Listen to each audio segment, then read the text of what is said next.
Well, happening right now, an investigation underway in New Haven. A woman died after jumping out of an apartment complex that caught fire. Yeah, this happened right on Fountain Street, right by the Green. Pinpoint News Tracker showing you the location here.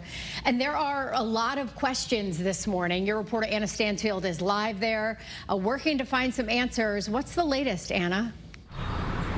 Well, the cause of the fire is still under investigation here this morning, but we know the fire broke out in a 5th floor unit in this apartment building here behind me. 3 people were taken to the hospital with smoke inhalation. And we know that when fire crews got here last night, several people were hanging from their windows trying to avoid those flames that were blasting through one of those units here in that building. And we know that the woman who died did jump from one of those windows. However, it's still unclear exactly where she jumped from.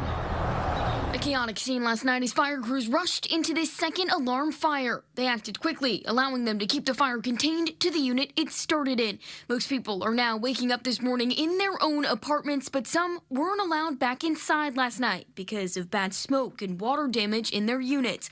We spoke with the chief last night. He says he's proud of the efforts from his team. Crews went in, they made an aggressive attack on the structure. They were able to bring the fire under control relatively quickly. A lot of trapped smoke, a lot of people to evacuate.